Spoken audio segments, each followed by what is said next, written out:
You're watching Primetime Debate. I'm Tamanna. The Election Commission on Thursday announced poll dates for assembly elections in the state of Himachal Pradesh on the 9th of November. But what raised eyebrows was the fact that Chief Election Commissioner Achal Kumar Jyoti didn't announce poll dates for Gujarat. He did, however, clarify that the Gujarat elections would take place before counting for Himachal on 18th of December. The decision to not announce dates for elections in both states together has got the opposition now raising some questions. Former CEC S.Y. Qureshi has also said that the decision raises, and I quote here, serious questions. So is the controversy over delinking of both polls valid? To talk about this evening, I'm joined by T.S. Krishnamurthy, former Chief Election Commissioner. Priyanka Chaturvedi of the Congress Party joins us on the debate, as well as Narendra Taneja of the BJP. Welcome all. I'll speak first with Mr. Krishnamurthy. Sir, what is your view on this decision? Because the CEC says that the reason for not announcing Gujarat dates at the same time is because the Model Code of Conduct, or the MCC, would then take place in Gujarat for an unduly long time. Well, as far as I am concerned, convention has been that you bunch the election together to avoid a lengthy Model Code of Conduct time. I don't know why they should have delinked it. Though the reason given, ostensible reason given, is that the flood relief work. The flood relief work can take place without the politicians, with the bureaucrats taking over the elections. So I don't have the full reason. I believe the Election Commission must have applied its mind and come to a conclusion. But the convention is that it is always held together to reduce the longevity of the Model Code of Conduct in force.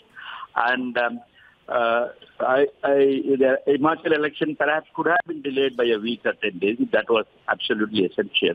But unless and until I know the full reasons, I'm unable to comment except to say it is rather unconventional to do this. It is maybe for some it is disturbing. All right. No, so the reasons we know are the ones which the CEC have given us. And of course, you've said that you're not getting into the political, opposition and what people are saying. But the question I want to ask you, sir, is that what is its impact, if any? The reason why people are making a hue and cry about this in political parties is because they fear that one party may have an advantage.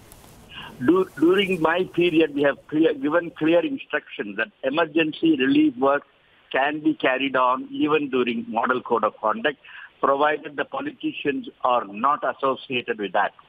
So the bureaucrats can carry on the emergency relief work even in the case of floods. So if this is the only reason, perhaps our controversy could have been avoided. I'm going to go to Mr. Taneja with that first, because that's what the CEC said, Mr. Taneja. And it's for a week. It could have been avoided. The Congress Party says Prime Minister will be in Gujarat on 16th of October, and you just want more time for perhaps more SOPs. I don't know. I mean, here we are questioning the integrity of the Election Commission. The same Election Commission only a few weeks ago, when they came out, with their decision on Mr. Ahmed Patel, the same Congress Party was saying, great institution, we are all proud of Election Commission. And today, they are basically questioning the intent of the Election Commission, probably the most autonomous, probably the most reputed organization, constitutional body in this country. The whole world talks about Election Commission. As far as the dates are concerned, this is something for them to decide. I mean, even we were surprised. But there is a statement by Election Commission that not later than 18th of December. So we understand there must have been some reasons. I think anybody who has questions can go to the Election Commission and ask the question. We can do the same if we want to. But to question the integrity of an institution, a constitutional body, which is probably the most prestigious one in the country, as an Indian, I'm very, very proud of Election Commission. In fact, let me take that to Priyanka Chaturvedi then. And Priyanka, you must answer on the point that Mr. Taneja raised, that the same Election Commission, CEC, was being lauded when he decided to nullify 2 votes when Ahmed Patel was vying for a Rajya Sabha seat from Gujarat. No, we will continue to, show our respect to Election Commission. We will continue to ensure and hope that Election Commission continues to be an autonomous body like it has been till now. But what we can question is like Mr. Krishnamurthy was saying, that why did they want to delink the entire issue? Even if they cite the 2001 case where a 46-day gap is needed before the code of conduct is, implemented, we must understand in 2002 there was a gap of 60 days. In 2012, there was a gap of 70 days. So even this excuse falls apart simply because we also know that on 16th of October, the Prime Minister is going to be visiting Gujarat, and we are pretty certain now after this announcement that perhaps he is going to be offering some more sops to Gujarat and hoping to get political benefit out of it. We are not questioning the Election Commission. We are questioning the government of the day, those who are in power, who are trying to undermine the autonomy of the Election Commission, so you're saying the which we can see, Commission like I doesn't have cited the autonomy. earlier. Let Mr. Taneja respond to that. No, it has, but it is being undermined by the Prime Minister and by the government government in power right now in the centre. On what basis are you making that charge, Ms. Chaturvedi? On what basis are you making that charge? No. Tamanna, I have already cited examples to you. Election Commission, please, Tamanna, please, you asked me this question. Mr. Taneja, please allow me to answer. The question is asked of me. I have already told you the reason what Election Commission has come up with is saying that there was a 2001 pact on a 46-day gap from announcement to polling. But in 2007, when Gujarat went to an election, there was a 60-day gap. In 2012, there was a 71-day gap when it was announced. So this particular excuse that Election Commission has come up with does not hold good. It totally falls apart as far as an excuse is concerned. Let's get Mr. Taneja to respond to that. Yes, Mr. Taneja. No, not in our view. It is in our view a 2001 46-day gap not being implemented in 2007, not being implemented in 2012, comes into a sudden implementation in 2017 is questionable. All right. Mr. Taneja.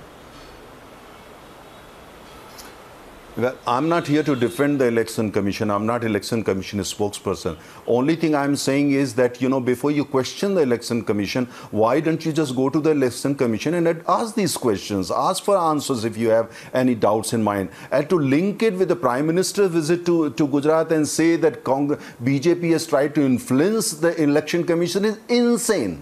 It's insane to question a constitutional body like Election Commission on this issue, saying that, that we have influence and they have allowed our influence to really work to the extent they claim that it has worked. Insane. Let's not question constitutional bodies.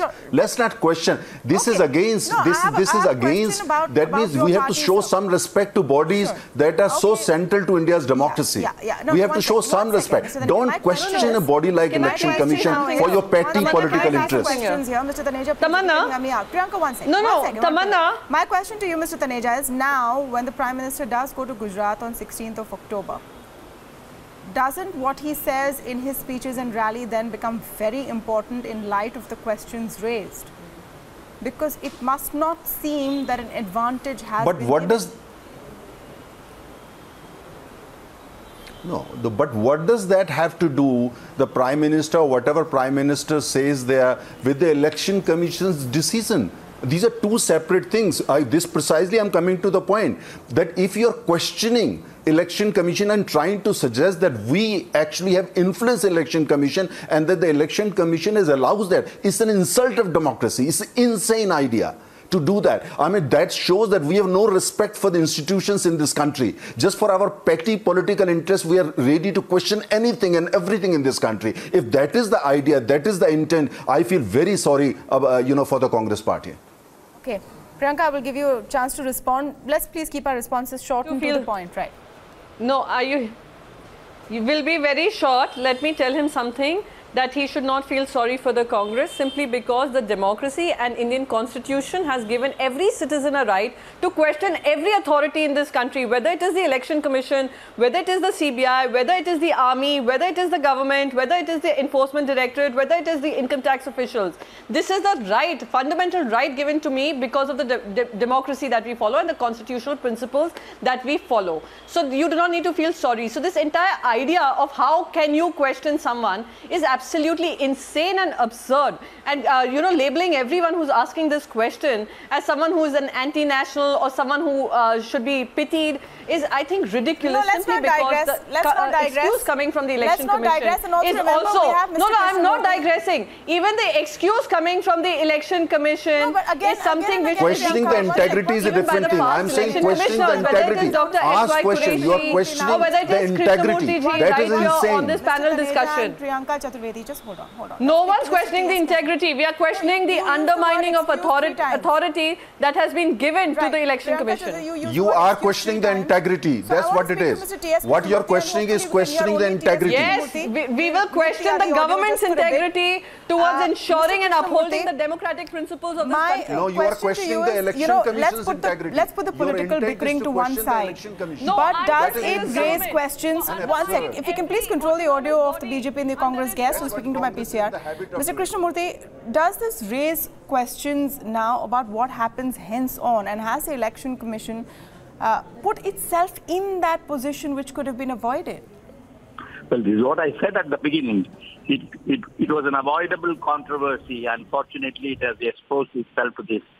But all that I would say is that somebody making announcement during the model code of conduct is not going to influence the voters in any case. But be that as it may, as far as the Election Commission is concerned, as an administrative decision, they could have planned it better and avoided this controversy.